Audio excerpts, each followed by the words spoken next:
Bienvenue, mesdames, messieurs. Demande de poursuite d'anciens ministres de la République devant la Haute Cour de justice élevée d'immunité parlementaire à certains élus du peuple de la 7e législature. Plus de doute sur l'effectivité de la procédure. Les interventions du directeur de la communication de la présidence de la République et du garde des Sceaux ont tout fait de lever l'équivoque. Une demande du genre a bel et bien été formulée, mais non par le gouvernement, mais par la justice. L'acte avéré, à quoi pourrait-on assister, mesdames, messieurs, dans les tout prochains jours? La majorité qualifiée dont dispose le chef de l'exécutif reste-t-il comme un blanc-seing pour l'aboutissement de la procédure enclenchée? Ce sont là, entre autres, questions qui auront à meubler ce numéro de votre émission 100% Bénin, thème au menu, poursuite au Bénin de députés et d'anciens ministres. Un dossier politico-judiciaire ou purement judiciaire. Deux hommes de droit sur ce plateau pour mener le débat en notre compagnie. À ma droite, il a nom Lazare Moussa. Il est le président de l'Association des jeunes juristes du Bénin. Lazare Moussa, bonjour. Bonjour, monsieur le journaliste. Merci pour la disponibilité. C'est moi. En face de vous, un confrère à vous, pour ainsi dire. Il est Kofidja, juriste, il est analyste politique. Il est Kofidja, bonjour. Bonjour, Joël. Merci pour la disponibilité. C'est un merci partagé. Poursuite des députés et d'anciens ministres, plus de doute, il ne s'agit ni de canular, ni d'un quelconque ballon d'essai. La saisine de l'Assemblée nationale est effective. Il est Kofidja. Alors, les regards sont désormais tournés vers le Parlement, actuellement en congé, et qui reprend incessamment. À quoi pourrait-on assister dans les tout prochains jours de ce côté-là? Non, avant tout propos, j'aimerais partager avec vous, je veux dire Joël et Lazare, et avec les téléspectateurs, la pensée du docteur Aimé Fosse dans son ouvrage intitulé « Réussite et personnalité ». À la page 208. À la page 208, avant-dernier paragraphe, si mes souvenirs sont bons, l'auteur dit ceci. Pour faire de la politique, il faut des hommes désintéressés. Des hommes qui soient au-dessus des tentations de la corruption et qui n'aient qu'une seule passion, servir le pays. Avons-nous au Parlement béninois des hommes empreints de cette qualité? Là repose toute la question. On ira plus loin tout à l'heure, lorsqu'il s'agira de passer au crible les actes, les agissements des uns et des autres, et de voir et d'apprécier si la lutte est véritablement contre la corruption ou si la lutte est contre les bannis de la République. Pour l'heure, je m'en tiens à cela. Ok, c'est une prise de parole qu'on respecte. C'est aussi cela, ce plateau, la liberté d'expression, les regards tels on les pense, mais aussi les clins d'œil tels on les conçoit. Oui, Lazare Moussa, le Parlement béninois, appelé une fois encore, il faut le rappeler, de par le passé, on a vu ce Parlement interpellé, sollicité sur un certain nombre de dossiers, une fois encore, mais à l'ère du nouveau départ, le Parlement béninois appelé à jouer un rôle combien déterminant pour la République. Il faut reconnaître que c'est d'ailleurs le rôle du Parlement. Le Parlement doit être une institution qui contrôle l'action du gouvernement, de l'exécutif, et donc des acteurs politiques qui sont en activité, qui ont à gérer les finances publiques. Et donc, le souhait, c'est de voir le Parlement dans ce rôle. Et c'est d'ailleurs ce que le Constituant a voulu en faisant en sorte que les ministres soient jugés et que leur procédure puisse être autorisée par le Parlement. Autorisée par le Parlement simplement pour éviter que cela ne tourne sur les règlements de compte politique. Et donc, puisque le Parlement est rempli d'acteurs politiques, ce sera simplement un jeu politique si effectivement il s'agissait d'un règlement de compte, à moins que l'un ait la majorité sur l'autre. Et même quand, en présence de la majorité, il y a toujours la raison qui vient dicter la loi à chacun. Dans tous les cas, le constituant a voulu que le Parlement, les parlementaires ne soient pas en marge de la poursuite eux-mêmes, le Parlement lui-même qui est chargé donc de contrôler l'action des autres, ne soit pas aussi en marge donc de pouvoir répondre devant l'action de la justice. C'est pour ça donc que le règlement intérieur, et d'ailleurs la Constitution qui a prévu l'immunité du député, a prévu aussi les mécanismes pour pouvoir permettre aux députés de répondre donc à ces obligations, de répondre donc aux affaires qui pourraient être liées à ces actes qui sont en marge du Parlement. Parce qu'il faut reconnaître que le député, lorsqu'il agit au Parlement, est couvert par ce qu'on appelle l'irresponsabilité. Il faut distinguer donc ces deux aspects de l'immunité. Il y a l'irresponsabilité qui fait que les actes posés par les paroles notamment des députés à l'enceinte du Parlement et prononcés en tant que députés et sont couverts donc par l'immunité totale, c'est-à-dire que ça ne peut être justiciable. Ces actes ne sont pas justiciables. Mais les actes posés en dehors, peut-être avant même d'être député ou même en tant que député que l'on a posé en dehors du Parlement et en dehors de tout cadre législatif, peuvent être donc jugés. Donc c'est dans cette logique qu'il est possible donc de lever l'immunité d'un député. Voilà, la procédure est tout simple. Il revient à la justice de dire le besoin, disons, de poser son envie, son besoin, la nécessité donc de juger un citoyen, d'amener un citoyen devant elle, et le garde des Sceaux est donc obligé donc de répondre à cette sollicitation de la justice en saisissant le Parlement. Ce qui, semble-t-il, a été fait. Je n'ai pas eu... Le garde des Sceaux a eu à se prononcer là-dessus. Le gouvernement a joué sa partition. On n'utilisera pas le conditionnel. Le garde des Sceaux a été formel. Le gouvernement a joué sa partition et espère que le Parlement jouera également la sienne. D'accord. En comptant donc sur la parole du garde des Sceaux, je dirais que la suite maintenant, c'est que le Parlement mette en place une commission, mette en place rapidement une commission qui se chargera donc cette commission sera composée naturellement d'un membre du bureau, de la conférence de présidents et les membres de quelques représentants, un représentant de chaque groupe parlementaire dans cette commission. Donc, il sera chargé d'étudier le dossier et de faire un rapport donc à la conférence des présidents pour avis avant que la très prochaine séance donc de l'Assemblée nationale devrait donc statuer sur la question selon la procédure prévue. Et à cette séance, donc, on va espérer que la majorité des députés, notamment la majorité absolue, et quand on prend la majorité absolue des députés aujourd'hui, ils sont à 82, et donc il faut au moins 42 députés. Il faut au moins 42 députés pour dire oui, nous sommes d'accord qu'on lève l'immunité de ceux dont on parle. Mais il faut reconnaître que dans les lots des personnes citées, il y a des gens qui sont à la fois, qui ont été anciens ministres, et qui sont aujourd'hui députés. Et qui sont aujourd'hui députés. Et il y a des gens qui n'ont pas occupé des responsabilités de membres de gouvernement. Donc, il faut faire la distinction parce que ceux qui n'ont pas été membres de gouvernement et qui ne sont pas interpellés dans les faits, qu'on pourrait dire, les faits commis au cours de l'exercice de leurs fonctions, ceux-là seront...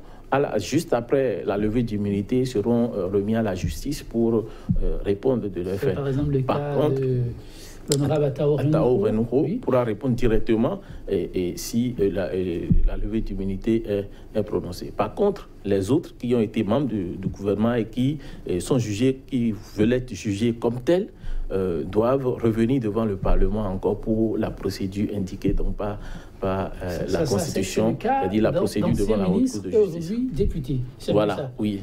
Mais lorsqu'on prend ceux-là qui ont essentiellement été appelés à servir la République en tant que ministre et pas avec la casquette de député. Ceux qui actuellement ne sont pas députés, ils n'ont pas besoin de lever d'immunité. On attend donc que le gouvernement montre aussi sa bonne foi en saisissant le Parlement dans la même circonstance, de saisissant le Parlement et demander que le Parlement puisse,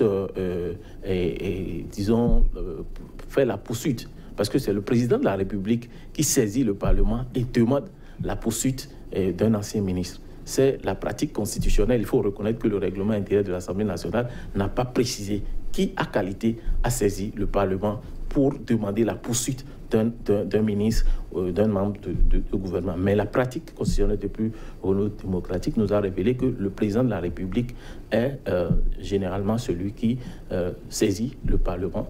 Nous rappelons que les députés avaient initié, je crois en 2010, saisi le Parlement, 48 députés notamment en groupe, contre, je me rappelle, le président Boni Yayi pour qu'il soit jugé. Je me rappelle, à l'époque, la demande avait été déclarée irrecevable par le président de l'Assemblée nationale. Donc, il faut reconnaître quand même que, oui, je profite en fait pour soulever que sur la question que nous abordons de poursuite des autorités politiques, il y a beaucoup de lacunes juridiques et judiciaires qui pourraient ne jamais permettre l'aboutissement d'une telle procédure. En tout cas, oui, il y a assez de lacunes qui amènent certains à être sceptiques, mais il y a un nœud gardien essentiel qui est la loi des 2 tiers que Léonard Lazare Moussa a évoqué tout à l'heure. Et là-dessus, il est confiant, le chef de l'État a quand même les coups de flanche pour pouvoir aller loin. C'est vrai, les députés seront appelés à étudier le dossier, ensuite prendre la décision qu'il faut, la courageuse décision d'aller à la levée de l'immunité des uns et aider les autres à comparaître directement devant la Haute Cour de justice. Et ce schéma pourrait donner quoi? Non, ce schéma ne va rien donner d'intéressant. Non, dans la mesure où... il faut apprécier le contexte. Oui. La volonté du chef de l'État d'assainir les finances publiques, de mettre un terme à l'impunité qui a tant fait souffrir la République. Ce n'est pas moi qui le dis, beaucoup de tests l'ont révélé. Le chef d'État a manifesté sa volonté. Vous avez des élus du peuple qui, à des moments donnés, ont donné de la voix pour dire il va falloir finir avec ces complaisances qui ont tant fait souffrir la République. Et là, on est sur un nouveau terrain. Non, écoutez, tout le monde s'accorde pour reconnaître que la lutte contre la corruption est une très bonne chose. Voilà. Mais ce que vous semblez oublier, c'est ceci. La loi dit qu'il faut poursuivre le corrompu et le corrupteur. Vous semblez ne regarder qu'un seul pan de ce que dit la loi. Et c'est là où moi je prends avec pincette cette lutte qui semble être menée. Puisque lorsque nous regardons bien la composition du bloc de la majorité parlementaire, les députés de ce bloc-là ne sont pas blancs comme la neige. Il y en a qui traînent des casseroles avérées. On peut, pour s'en convaincre, citer les dossiers à scandale tels que ICC Services, tels que Maria Glita, Machine agricole, PPA2, pour ne citer que ceux-là. Cela voudra dire quoi? Cela veut dire que si l'on veut respecter la place de l'équité en droit, on devrait mener une lutte équilibrée. Uses, ars, boni, at equi. Ça veut dire quoi? Le droit est là, du bon et de l'équité. L'équité doit attendue en toutes choses, surtout en droit. L'équité recommande quoi? L'équité recommande que l'on mène une lutte contre la corruption pour assainir les finances publiques. Et comment? En commençant par les dossiers scandaleux dont on a hérité. C'est ce qui fâche, c'est ce qui bloque. Moi, je suis pour que l'on poursuive les délinquants en col blanc. En droit, on les appelle les délinquants en col blanc. Et ils ne sont pas sortis de la cuisse de Jupiter. Que ce soit l'honorable Djemoutin, à Tao, que l'on les poursuive ou pas, c'est pas mon problème. Mais qu'on fasse les choses en respectant les règles de l'équité. C'est pourquoi les actions judiciaires ne peuvent être dissociées des manipulations politiques, des intrigues de couloir, des réprimations nocturnes. Et cette lutte-là ne va pas réussir. Pourquoi? Parce que qui tue par l'épée périt par l'épée. Lorsque je suis député, dans le cas d'espèce, il n'est pas question de l'avis d'un citoyen, fut-il juriste, vous excusez. Il est question aujourd'hui que les députés se prononcent sur cette saisine qui a été faite à leur endroit. Et donc, d'apprécier s'il faut lever l'immunité des uns, aider les autres à comparaître directement devant la Haute Cour de justice. Et il faut commencer par un dossier. Et se trouve que l'homme de droit a voulu commencer par ces dossiers. Et lorsqu'on a soi-même pris la décision d'accompagner un régime, alors dans sa vision, est-ce qu'il devrait y avoir d'entrave? Il est Kofi-Dia. A priori, non. A priori, les députés du bloc de la majorité parlementaire devraient voter comme le veut le chef de l'État, les yeux fermés. Attention, non, ça a été du chef de l'État. C'est ce qu'il a dit. Dans le cas d'espèce, ça du chef de l'État, il est Kofi-Dia. Non, mais il s'agit d'une poursuite diligentée par le procureur de la République. Le patron de la justice est membre du gouvernement. Et le patron de la justice doit faire allégeance au chef de l'État. C'est une chaîne. Et nous autres, les juristes, nous maîtrisons bien cela. Le principe de la séparation des pouvoirs, il est théorique. Mais dans la pratique, ce qui se passe, c'est ce que nous disons. Il faut accepter la chose. On est d'accord? Et donc, ça devrait se faire facilement. Mais ce qui va bloquer le résultat escompté par le patron de la justice et par ricochet le procureur de la République, c'est la nature d'être des députés.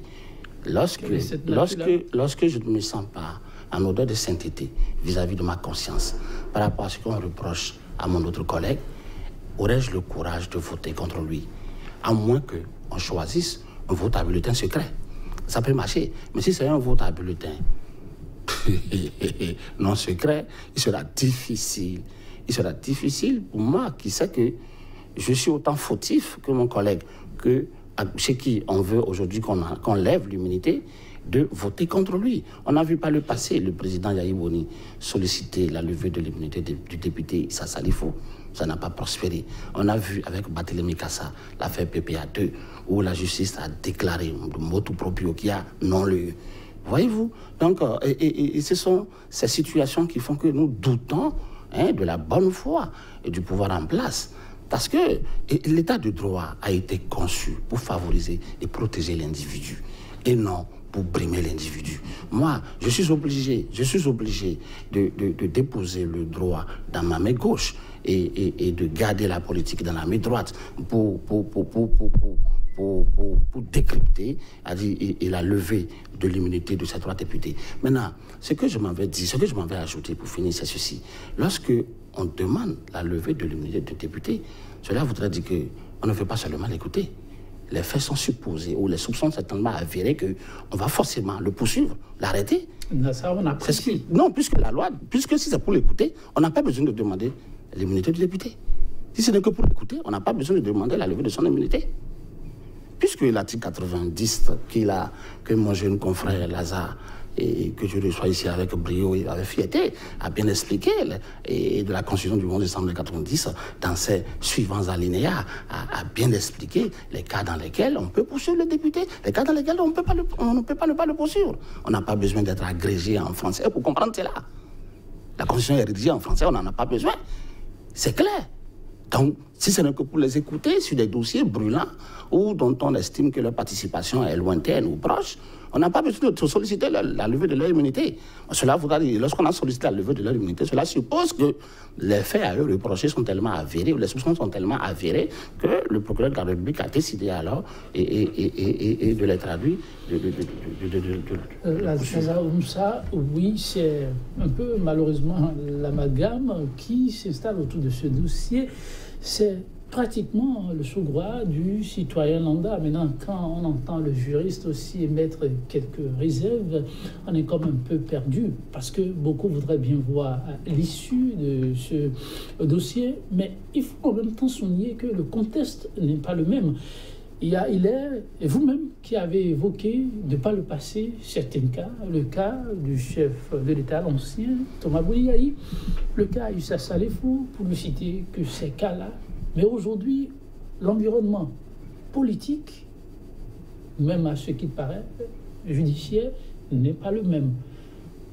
Tout est bien réuni pour aider à ce qu'on assiste à un autre schéma, dit-on. Mais pour vous, praticiens, mais qui côtoyez aussi le milieu politique, quels sont les cadres qui pourraient être déplacés, des pions, positionnés, pour avoir quel résultat? Après, il faut reconnaître que c'est complexe d'analyser la question de poursuite d'un ancien ministre ou encore de levée de l'immunité d'un député sans faire de l'analyse politique. C'est pratiquement pas possible. Parce que d'abord, il s'agit d'une justice politique. On veut poursuivre des acteurs politiques. Les paramètres sont beaucoup plus politiques. Regarde du côté politique, il n'a pas tort. Non, absolument pas. D'abord, je voulais même revenir sur la question de ce que le président de la République ou le gouvernement dit que ce n'est pas sa volonté. Mais c'est faux. C'est faux. C'est faux. La Constitution du Bénin nous permet de savoir que le procureur de la République, ceux qu'on appelle les magistrats debout, ne sont pas libres. Ils ne sont pas libres de ce qu'ils font. Et donc, on n'a jamais consacré l'indépendance du procureur. On a consacré l'indépendance du juge. Et jusqu'à l'étape où on n'est pas encore en face du juge. Le juge n'est pas encore concerné par ce dossier. C'est le procureur qui est en action. Et le procureur, c'est le gouvernement. C'est la volonté du gouvernement qui est exprimée au niveau du procureur, que personne ne nous trompe. Le droit du Bénin, le droit au Bénin, tel que c'est conçu, la Constitution, la justice telle que c'est conçu, le procureur est différent du juge. Quand on dit justice indépendante, c'est une manière de parler. C'est le juge qui est indépendant. Le procureur n'est jamais indépendant. Le procureur fait ce que le Bénin lui dit. Jamais, jamais dans aucun pays d'ailleurs, même pas en France. Le procureur n'est pas indépendant. C'est peut-être aux États-Unis, dans les systèmes common law, que les procureurs sont élus et eux, ils ont une certaine liberté d'action et parfois même contre l'État. Mais dans le système romano-germanique que nous avons hérité au Bénin et dans le système français que nous avons, permettez-moi de dire, copié, c'est que le procureur n'est jamais libre. Le procureur fait ce que demande le pouvoir en place. Et donc que le procureur agisse et que le ministre de la Justice agisse immédiatement après, dans l'intervalle d'un temps, juste après, constatez-le, je ne suis pas aveugle. Moi aussi, j'ai vu que le week-end passé, il y a eu quelque chose qui, semble-t-il, aurait ébranlé les gens. C'est dommage une telle action vienne juste après le congrès d'un grand parti politique qui vient de s'affirmer comme un grand parti de l'opposition. Ces acteurs sont aussitôt envoyés devant... on dit, bon, on veut lever leur immunité comme si on était tous dans le pays. Mais on est tous intelligents. On a eu samedi et la semaine qui suit, on dit en même temps, qu'est-ce qui s'est passé entre-temps? C'est maintenant qu'ils ont commis les crimes là. Les crimes là sont nés depuis le 6 avril 2016. C'est maintenant les crimes là sont nés. Vous ne trouvez pas de situation atténuante à la démarche? Quelle situation atténuante? On a poursuivi Laurent Météo, on ne les a pas poursuivis eux. On a lancé une procédure contre quelqu'un qui aurait reçu une commission de 5 millions, qu'on n'a jamais prouvé jusque-là. On attend toujours la justice. Depuis 2 mois, la personne est en prison. Et depuis là, on n'a pas poursuivi ceux dont on parle. Et c'est seulement il y a quelques jours qu'on poursuit ces gens-là. Est-ce que nous ne sommes pas contre notre pays? C'est pas parce qu'on est juriste qu'on est obligé de se taire sur ces questions. Je pense que ce n'est pas normal. Ce n'est pas normal. Il faut même pas. Je crois même que c'est même pas. Du point de vue politique, c'est une mauvaise stratégie. Parce que ça donne encore plus d'ampleur à ce que les acteurs politiques, les acteurs de l'opposition ont fait.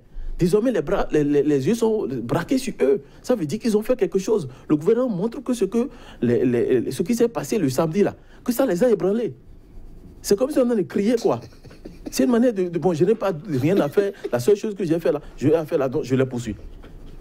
Non, il ne faut pas montrer qu'on est, même quand on est au pouvoir, il ne faut pas montrer qu'on est faible. C'est comme s'ils ont été affaiblis par le Congrès. Non, ils sont des acteurs politiques, ils reviennent en face, ils définissent des stratégies, non pas des stratégies pour instrumentaliser le système constitutionnel. Bon, maintenant, si on suppose que malgré toutes ces circonstances-là, ces circonstances qui sont flagrantes, qui sont là, que tout le monde voit, qu'ils sont vraiment de bonne foi, s'ils sont vraiment de bonne foi, on va le voir.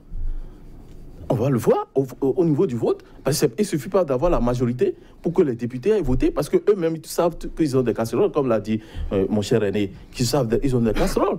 Le président Boni Yahi n'a pas pu le faire contre Kassa. Ses propres députés ont voté contre.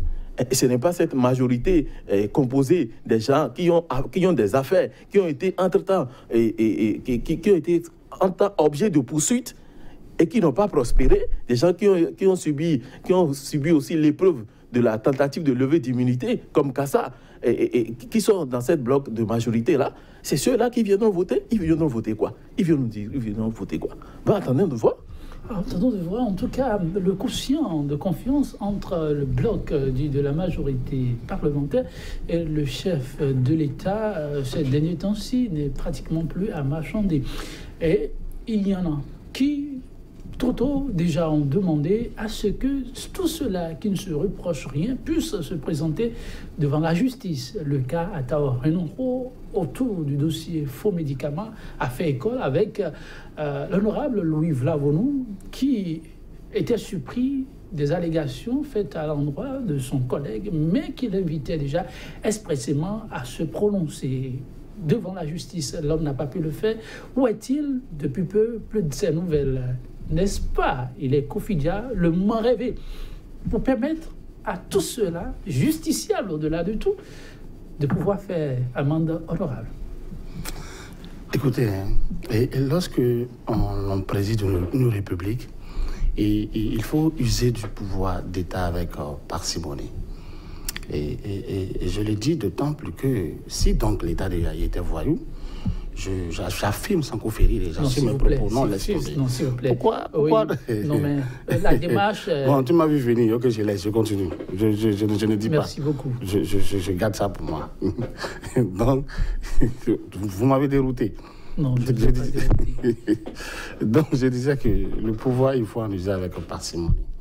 Pourquoi? Parce que tout à l'heure, je vous ai dit qu'il est presque impossible et difficile de dissocier les actions judiciaires que l'on mène ces temps-ci avec les manipulations politiques. Pourquoi? Parce que qui, dans ce gotha politique, ignorait que l'honorable Atano Renonro faisait le trafic de faux médicaments au pays? Qui l'ignorait? Tout le monde le savait. Et ça a profité plus d'un, y compris le chef de l'État. La preuve, c'est qu'il était aux côtés, Atao Renonro était à ses côtés pendant la période de campagne. Donc, personne ne peut le nier. Mais il le savait. Pourquoi ne lui avait-il pas dit non, tu fais le trafic de faux médicaments, je n'ai pas besoin de ton soutien pour être président de la République? On se rappelle récemment, face au clergé, le chef de l'État dit ce n'est pas parce qu'hier on a profité de cette largesse au sommet de l'État que lorsqu'on a l'opportunité de bien faire les choses, qu'on ne va pas le faire. Le chef de l'État s'est rendu compte qu'hier, il y a eu beaucoup de ratés, d'impairs au sein de la République. Et il s'est dit, c'est une occasion en or pour pouvoir assainir. La charité bien donnée commence par soi-même. Que lui-même, en tant qu'Athanas Guillaume, talent, se présente devant la juridiction. Pourquoi ça? Pour dire que j'ai été complice. On ne nous reproche pas quoi? Et le corrupteur? Mais nous avons hérité d'un chef d'État corrupteur. Nous avons hérité d'un chef d'État maître chanteur. Parce qu'aujourd'hui, il se sert des casseroles des autres pour les réduire à cuillère, pour les réduire au silence. Et c'est pourquoi le bloc de la majorité parlementaire pourrait voter la levée de l'immunité. Mais lorsqu'ils vont penser à l'aphorisme selon lequel la roue de l'histoire tourne, ou qui tue par l'épée, périt par l'épée, ils ne vont pas aller dans le sens du chef de l'État. Parce que bientôt, il y a des députés qui sont même mécontents des actions du chef de l'État. C'est simplement parce qu'ils profitent de sa couverture pour être réélus que pour le moment, ils se taisent. Parce que je ne conçois pas que moi, je ne sois pas sain, que je puisse pointer du doigt à l'autre, que lui, il est malsain. C'est un aveu de culpabilité, les propos tenus par le chef de l'État devant les clergés. Et si j'étais que de lui, je serais le premier à me présenter devant la justice. Pour ces propos, on aurait pu poursuivre le chef? On aurait pu poursuivre le chef de l'État.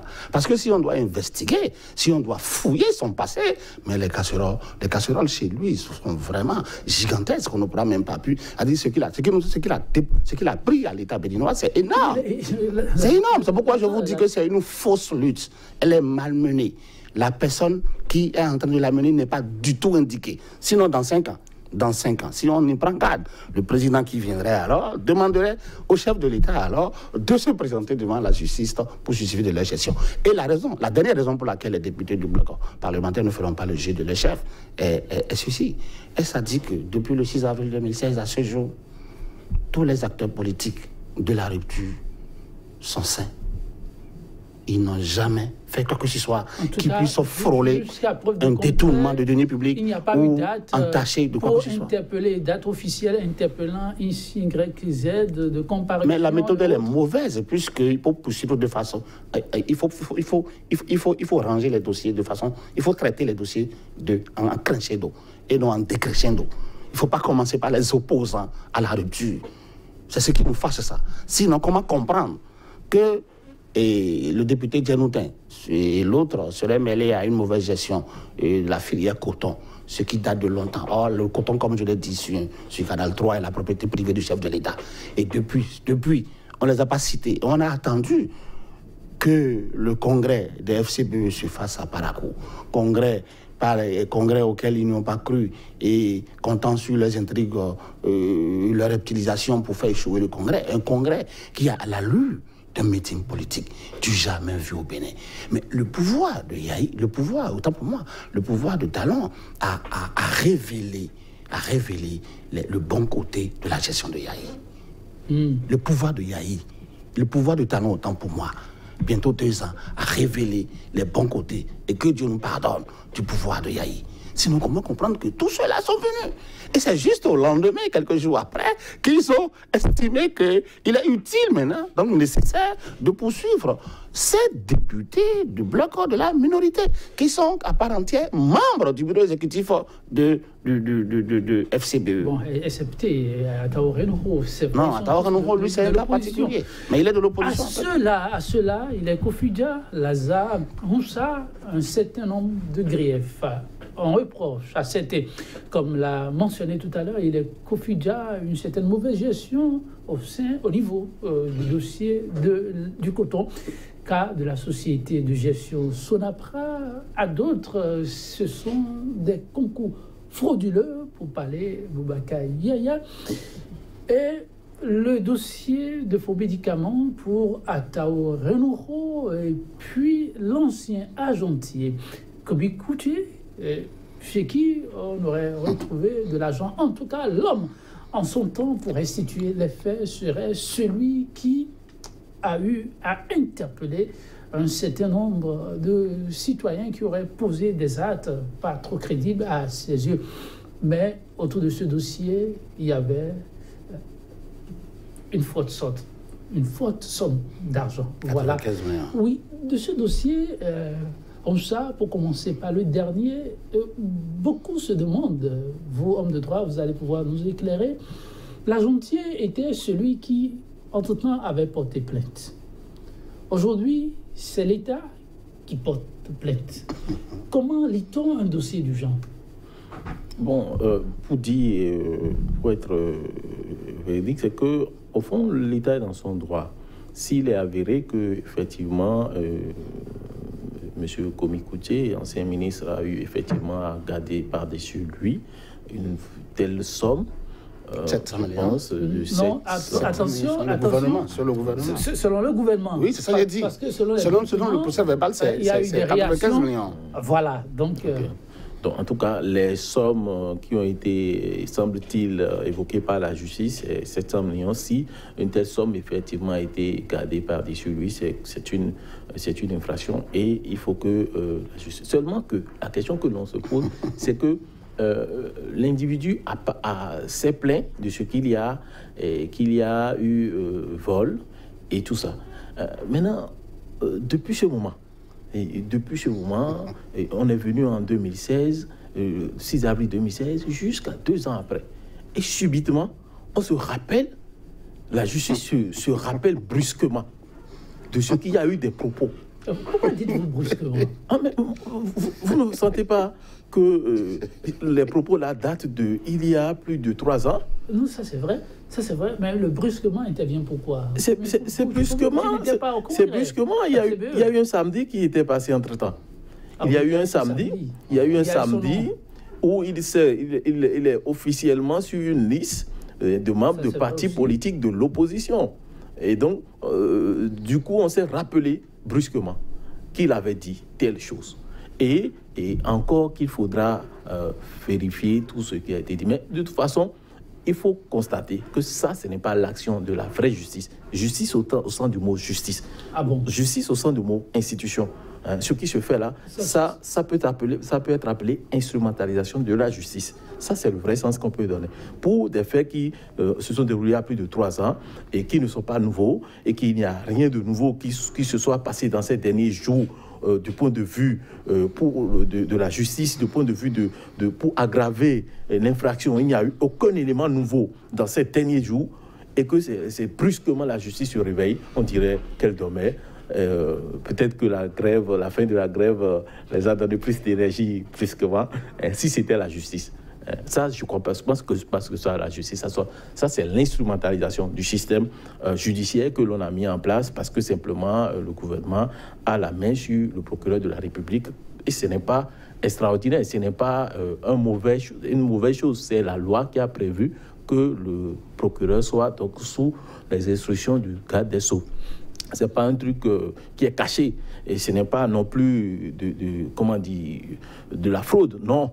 C'est la loi qui prévoit que le procureur soit sous le garde des Sceaux. Il suffit simplement que le gouvernement puisse assumer simplement, c'est notre politique, nous voulons lutter contre la corruption juste après le congrès des FCBU. J'ai dit, juste après le congrès, nous sommes déterminés désormais à lutter contre la corruption. Et ça, tout le monde comprend, on le comprendrait. Mais parce qu'il n'y a aucun... On peut pas dire qu'on va lutter contre la corruption juste après un congrès. Un congrès, c'est pas un fait de corruption. Mais ces dossiers, je vous ai dit, ces dossiers sont là. Et on a poursuivi Laurent Méton avec d'autres. Ils sont en prison alors nous parlons. Ces dossiers étaient là. Alors, qu'est-ce qui s'est passé de nouveau dans ces dossiers? C'est juste la question. Et en plus, on n'est même pas en cours de session pour les parlementaires. On ne peut même pas attendre que la session reprenne normalement. On est tellement pressé qu'on n'a même plus attendu que la session reprenne. On envoie le dossier. Juste, je pense que le gouvernement était caractérisé au début par une finesse. Et la finesse, là, a commencé à quitter. Il y avait une finesse dans l'action au début. Et on sent que c'est des gens qui ont l'amour des choses fines, des choses bien fines, bien faites, propres, sont là. Mais là, c'est pas bon. C'est que juste après le congrès, on voit ça. Et en plus, j'ai comme l'impression, comme si on est rentré dans un autre système, où c'est comme si entre l'ancien pouvoir et le nouveau pouvoir, on s'est entendu. Vous m'attaquez jusqu'à ce que moi je vienne au pouvoir, je viens au pouvoir, je vous attaque jusqu'à ce que vous reveniez au pouvoir. Moi j'ai l'impression, parce que tout ce qui se fait là, c'est en faveur de l'opposition. Le Béninois aime les victimes. On sait que l'électorat béninois adore les victimes. Et on est en train de fabriquer encore des victimes. Oui, on laisse la victimisation, c'est comme une potion magique au niveau de la République. C'est vrai, souvent, ça marche. Et on sait que l'ancien agentier aurait pu être candidat. On se rappelle le tollé autour de la question d'âge. Aujourd'hui, l'homme a franchi le seuil. C'est vrai, depuis, il s'est prononcé officiellement parlant de son avenir politique, si ce n'est ce congrès qui, c'est vrai, il n'était pas là, mais avec ce positionnement, a convaincu plus d'un de ce que l'homme pourrait être des prochaines joutes électorales. Mais a-t-il la carrure qu'il faut pour faire peur? Mais faire peur à qui lorsque le chef de l'État, lui, pour l'instant, même s'il y a la fameuse expression « j'aviserai », n'est vraiment pas candidat à quoi que ce soit, même s'il a affirmé aussi qu'il lui faut une certaine majorité pour pouvoir aller au bout de ses ambitions. Est-ce qu'on ne fait pas aussi un peu de trop lorsqu'on ramène tout à de la politique dans un dossier comme celui-là? Nous sommes c'est la comiphobie, hein? La comiphobie. Et le gouvernement de la rupture a peur de comicoutier. Retournons aux faits. Il s'agit d'un ancien agentier, comme vous l'avez dit. Il s'agit du coordonnateur de la campagne présidentielle de Lionel Zissou. Et en tant que coordonnateur, il détenait pas devant lui beaucoup de millions, dont notamment 95 millions se sont volatilisés. Il y a des voleurs qui sont venus acheter 95 millions. Et il a porté plainte. Vous imaginez? Et il y a des procès-verbaux qui attestent de ce que, effectivement, on a volé à la personne 95 millions et que la police républicaine a joué son jeu. Il a pu récupérer 92 des 95 millions. Et le dossier est clos. En quoi le coordonnateur d'une campagne électorale détenant pas devant lui 95 millions a fauté ou a commis un délit? En quoi? A dit, ce feuilleton est assimilable au feuilleton de 18 kg de la drogue pure. Mais ici, comme c'est les chiffres, on a fait l'effort d'amplifier en trouvant un chiffre imaginaire, 700 millions, pour mieux toucher les sourds. Ceux qui n'entendent pas, il faut qu'ils entendent. 700 millions, voyez-vous? Et c'est de la méchanceté gratuite. Parce que le pouvoir en place, comme il a si bien dit, a rendu fort l'Alliance pour les forces Cori pour un Bénin émergent devenus un parti politique. Et le pouvoir voit en cette alliance politique et Komi Kouchi comme étant un probable challenger. Et donc, il est à l'exil, à l'heure où on parle, n'est pas au pays. Donc, il faut le... Il est à l'exil. Oui, non. Il est à l'exil, puisque dès le départ, dès la fin du mandat de Yahi Boni, il y a des bruits qui ont couru ça et là, comme quoi, et le pouvoir en place, il sera le premier sur la liste. C'est parce qu'il est parti qu'on a commencé par avant. Sinon, ça aurait été lui. Parce que, je vous ai dit, des rumeurs, il y a toujours un brin de vérité. Donc, il est parti. Et pour le contraindre maintenant en exil, on force une histoire de tout fait. Parce que c'est un dossier... Non, ça, ce n'est pas un dossier. Pour l'empêcher de revenir au pays? Oui, c'est un dossier pour l'empêcher de revenir. On veut le contraindre en exil. Parce que s'il revient au pays, il est considéré comme étant un personnage... Parce que vous ne vous trompez pas de piste, car si vous dites que c'est pour le contraindre à l'exil, et on sait que le gros lot de ceux-là cités dans ce dossier, eux, ils sont là. Je prends le secrétaire exécutif national des forces Cori pour un Bénin émergent, Valentin Dianouté. Mais il est là. Si la finalité, c'est finalement d'affaiblir et d'empêcher, de ne prendre pas vraiment à la compétition... J'ai pas trop peur pour l'honorable Dianouté, parce que c'est un monsieur modéré et qui, à chaque fois, sur les plateaux de télévision, vient souvent avec des documents, avec des éléments de preuve pour étayer ses points de vue. Et je crois avoir entendu, voilà, sur votre plateau ici, il dit, si l'on me touche, on ne finirait pas toucher à Koubaki. Dans la mesure où tout ce que je signe, c'est lui qui parafait. Et il avait l'air tranquille. Et nous sommes en droit. Et comme le sait bien mon jeune collègue, et c'est la preuve. Ce ne sont pas les humains que vous dégagez qui comptent. Même si on n'est pas sûr que le droit soit dit, les humains ne comptent pas. Le droit repose sur la preuve. Et comme l'a si bien dit le juriste consulte allemand, autant pour moi, la preuve est la rançon du droit. Et donc, je n'ai pas trop peur pour Dianouté parce que c'est quelqu'un de très posé et il est très cultivé.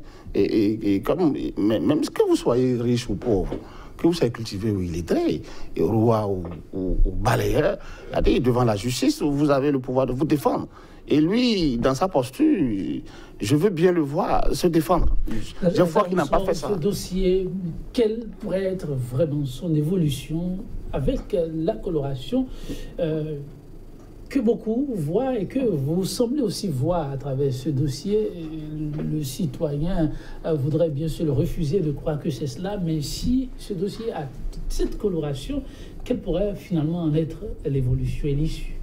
Alors, ce qu'il faut dire, c'est nous voulons tous faire l'effort de ne pas voir ce qui s'est passé avant que l'on ne puisse lancer ce dossier. Nous faisons tous l'effort et essayons donc de rester dans le contexte que le gouvernement est de très bonne foi et que, effectivement, c'est une lutte non pas orientée contre la corruption, mais c'est une lutte contre la corruption, simplement. Et qu'il faut forcément faire en sorte que ces gens-là puissent répondre. Alors, dans ce cas, je pense que le gouvernement aussi a bien fait, parce que à la reprise, donc, la première séance du Parlement devrait donc statuer sur la question, indiscutablement. Si ce n'est pas fait comme ça, c'est que le règlement intérieur de l'Assemblée nationale serait violé. Donc, la première séance prochaine de l'Assemblée nationale donc, doit siéger sur cette question où on doit voter, je le précise, au bulletin secret. Et on attend au moins 42 députés pour avoir la majorité absolue. Et lorsqu'on aura fait cela, on aura dit désormais que sur cette question, la levée d'immunité est prononcée pour les députés concernés. Il faudra, en ce qui concerne le député Dienotin, qui est ministre, donc qu'on poursuive avec une nouvelle demande du chef de l'État au Parlement visant donc à enclencher la procédure de poursuite, notamment à demander aux députés de l'autoriser à le poursuivre devant la Haute Cour de justice. Et donc, c'est là que le jeu sera encore compliqué parce que là, il faut un pourcentage de 2 tiers. Ce n'est plus la majorité absolue, comme c'est le cas de l'immunité. Là, il faut 2 tiers des membres. Et je pense qu'à 2 tiers, on aura déjà besoin, je ne sais pas, si à 2 tiers, on aura besoin de quelques membres de l'opposition. Oui, bien sûr. On aura besoin de quelques membres de l'opposition. Et je pense que si... en dehors du fait que le cas de Laurent Métoyon est un cas qui continue de nous faire mal, sinon on pourrait dire, laissons le pouvoir y aller. Parce qu'on a vu que M. Sébastien Adjavon a été jugé en 8 jours ici, pour les mêmes cas, flagrant délit. Mais Laurent Métoyon, pour flagrant délit, est en train de faire 2 mois en prison. Donc on n'a plus l'égalité, l'équité de la justice, ça, on n'a plus. Et là, on commence à ne plus avoir confiance. Et quand on n'a plus confiance, on se dit, mais qui va dire à ces députés d'aller voter? Parce que si on libère, on demande à la justice d'agir. On peut aller foutre ces gens en prison, on oublie et on peut... C'est peut-être le doute qui plane sur la question. Sinon, je pense que c'est une initiative qu'on devrait tous appuyer, et les inviter également à faire de même pour Kassa, à faire de même pour tous ceux qui étaient en attente. On profite aussi pour lever l'immunité de Kassa pour que tous répondent. Nous sommes d'accord dans cette logique. Merci à vous. Il est Kofidia, en 15 secondes. Il faut qu'on lève l'immunité de tous les acteurs politiques, mouvanciers comme opposants, pour que le peuple puisse accompagner et voir prospérer une véritable lutte contre la corruption. Merci à vous, il est Kofidia, et une fois encore, Lazare Roussa, merci. Mesdames, Messieurs, merci pour votre aimable attention pour ce numéro-ci. C'est bientôt du passé. Et cette citation de Jules Verne pour définitivement y mettre un thème. Tant qu'il n'est question que de détruire toutes les ambitions s'allie aisément. Et quand il est question de construire, il faudra encore bien plus, car de la positivité demeurent les graines qui permettent l'épanouissement collectif. Mesdames, Messieurs, sachez raison garder, et dans l'épreuve, toujours l'endurance. À très vite pour un autre numéro de 100% Bénin, toujours avec la même disponibilité.